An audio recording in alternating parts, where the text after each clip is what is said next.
després. Vale, ¿cuándo quedáis? L'aire és matèria, això vol dir que té una massa que pesa i que ocupa un volum. L'aire exerceix pressió a totes les direccions. La pressió atmosfèrica. Aquesta pressió s'anomena pressió atmosfèrica, que és la força que l'aire exerceix. La pressió atmosfèrica, en concret, de l'actitud de la temperatura a la mar d'un lloc. En l'aire es font d'oxigen de molts gasos essencials per a la vida, com són els diòxids de carboni. L'aire actua com a filtre de la radiació ultravioleta provenent del sol. La capa d'aire es troba a 30 quilòmetres sobre la superfície terrestre. En protegir les radiacions perilloses, gràcies a l'element gasós anomenat ozó.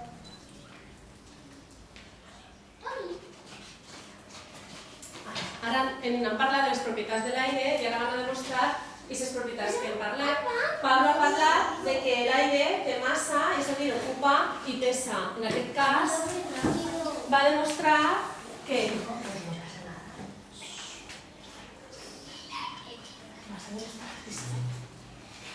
Primer deixem la regla recolzada entre dos llaunes.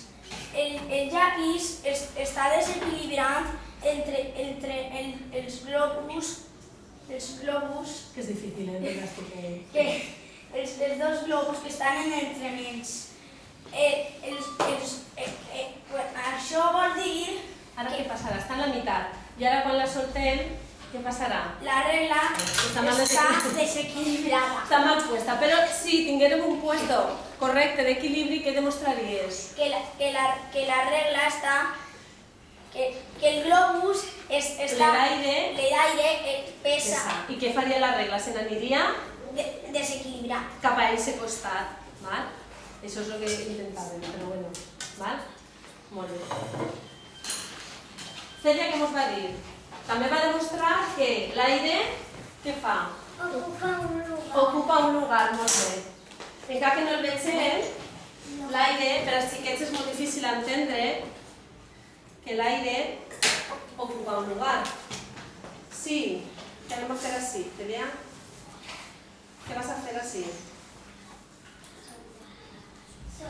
¿Y qué va a pasar? Explícaselo mientras lo montamos.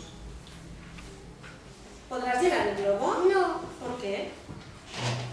¿Por qué no podrás llenar ese globo? Si la botella está vacía, ¿por qué no podrás llenar el globo? Inténtalo.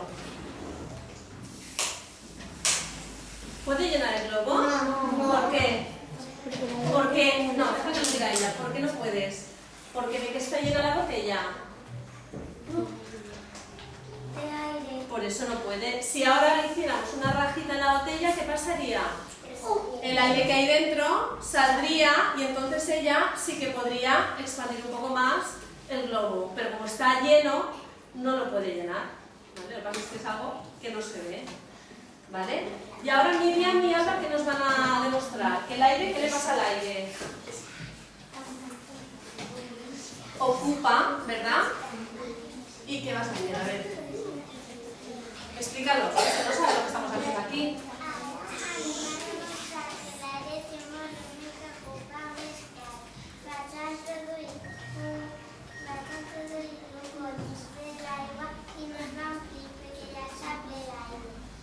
Muy bien. Ella va a coger el vaso hacia arriba y hacia abajo. Venga, sube y baja recto. Baja, exacto. Ahí.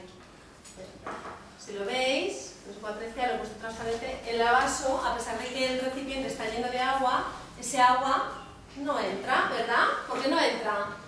¿Por qué no entra, cariño? Perquè està ple d'aire, molt bé. Vinga, ara Alba. Anem a sacar-lo.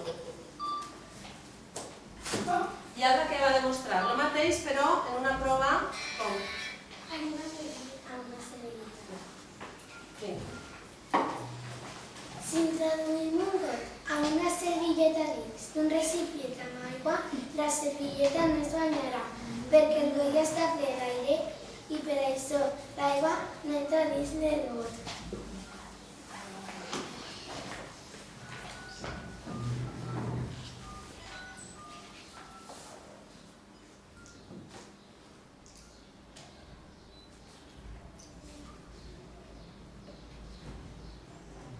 Molt bé. Gràcies.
La presión atmosférica. Al omplir el got y donar-li la vuelta, la pressió de dins del got és menor que la de fora. La de fora de la cartolina és la pressió atmosfèrica. Al ser la pressió atmosfèrica major que la de dins del got, la pressió atmosfèrica té la força suficient per a mantindre la cartolina sense que caiga aigua.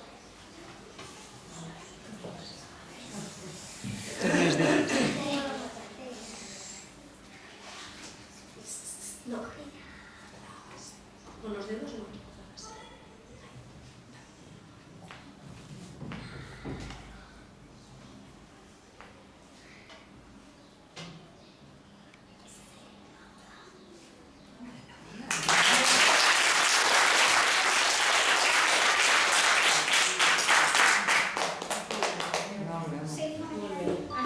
I Toni ens va fer un altre experiment relacionat amb la pressió de l'atmosfera. Sí. I explica què has fet això.